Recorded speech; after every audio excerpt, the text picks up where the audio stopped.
대전의 아파트 중위 전셋값이 6대 광역시 가운데 가장 높게 나타났습니다. KB국민은행 리브 부동산 자료에 따르면 현재 대전 지역 아파트 중위 전세 가격은 2억 5,164만 원으로 광역시 가운데 처음으로 2억 5천만 원을 넘겼습니다. 대전 다음으로는 인천이 2억 4,929만 원으로 2억 5천만 원에 바짝 다가섰고 대구와 부산, 울산이 그 뒤를 이었습니다. 충남소방본부가 최근 폭염이 계속되면서 냉방기 화재 등이 급증함에 따라 폭염 관련 화재주의보를 발령했습니다. 충남소방본부는 지난달부터 지금까지 충남에서 차량 화재 43건, 에어컨 실외기 화재 6건 등 폭염과 관련한 화재가 지난해보다 44% 증가한 49건이 발생함에 따라 폭염 관련 화재주의보를 발령했습니다. 충남소방본부는 최근 폭염이 계속되면서 차량 엔진 과열이나 냉방기 관련 화재가 급증하고 있다며 이에 대한 각별한 주의를 당부했습니다.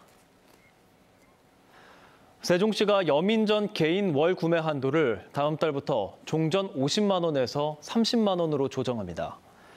이와 함께 월별 발행 한도를 폐지해 하반기 잔여 발행 물량 약 1,600억 원이 모두 소진될 때까지 언제든 구매할 수 있게 하고 구매 방식도 추천 방식이 아닌 자동 및 수동 충전이 가능하도록 했습니다.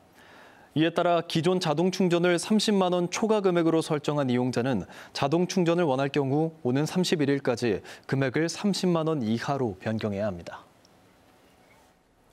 지난해 한 달에 최고 1,000건을 넘겼던 세종시 아파트 거래량이 최근에는 100건 밑으로 떨어지며 거래가 크게 줄어든 것으로 나타났습니다. 한국부동산원에 따르면 세종시 아파트 거래는 지난해 12월 1,120건으로 최고를 기록한 이후 올해 1월 877건, 2월 471건 등 감소세를 지속해오다가 지난달에는 87건을 기록했고 이번 달에도 현재까지 30건이 신고됐습니다. 충남 서부권에 용수를 공급하는 보령댐의 저수율이 30% 초반대로 떨어지면서 가뭄 주의 단계에 진입했습니다.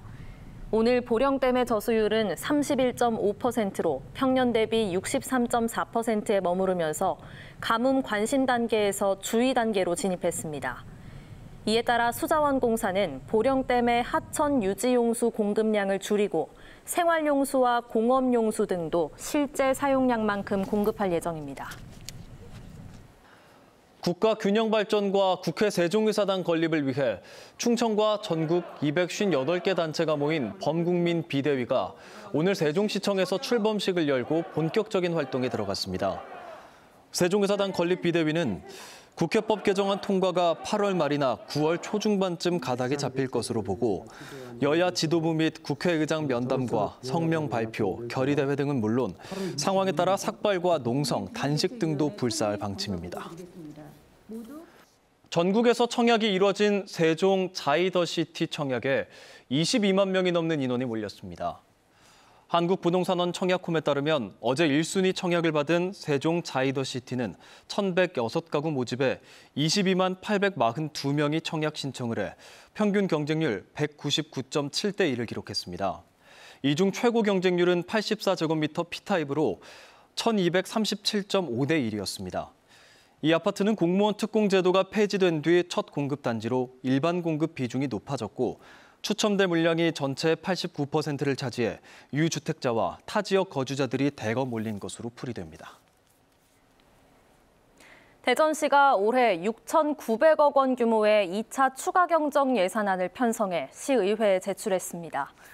2차 추경 예산안은 전 국민 88%에 지급되는 재난지원금과 소상공인 지원금 등 코로나19로 인한 피해를 지원하고 고용을 유지하는 데 중점을 두고 편성됐습니다. 대전시는 다음 달 13일 시의회 의결을 거쳐 추경안이 확정되면 최대한 신속히 집행하겠다고 밝혔습니다. 대전, 세종, 충남 지역 중소기업의 경기 전망지수가 소폭 하락했습니다. 중소기업 중앙회 대전, 세종, 충남본부가 발표한 대전, 세종, 충남 지역 중소기업의 경기 전망지수는 78.2로 이번 달보다 2포인트 하락했습니다. 대전시가 시내버스 한 대당 하루 대여섯 차례씩 소독을 하는 등 4단계 격상에 따라 방역을 강화했습니다. 대전시는 현재 희망근로 참여자 100여 명을 투입해 운행 중인 버스 980여 대 전체를 한 대당 하루 대여섯 차례씩 소독하고 있다고 설명했습니다.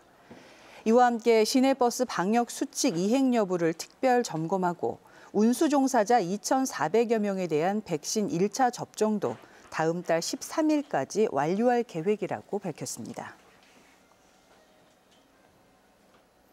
보령시는 피서지 상권 보호를 위해서 거리 두기 2단계를 유지하는 가운데 코로나19 방역 체계를 강화하기로 했습니다.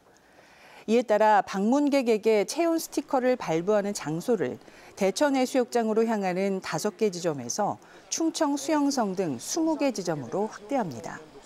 또 대천해수욕장 외곽의 스카이바이크 탑승 인원을 70%로 제한하고 석탄박물관과 자연학습 식물원 관람 인원도 정원의 50%로 줄여 운영하고 있습니다. 예산 삭감 논란을 빚으며 천안시와 시의회가 1년 넘게 갈등을 빚었던 천안 삼거리공원 재개발 사업이 본격화됩니다. 천안시는 삼거리공원의 개발 주제와 전체적인 밑그림을 그리기 위한 학술 용역을 다음 달에 들어간다고 밝혔습니다. 또 흥타령 축제가 끝난 뒤 오는 10월부터는 지하주차장을 짓기 위한 공사도 착수하기로 했습니다. 이로써 예산 규모를 놓고 1년 넘게 천안시와 의회가 극심한 갈등을 빚었던 천안 삼거리공원 재개발 사업이 본 궤도에 오르게 됐습니다.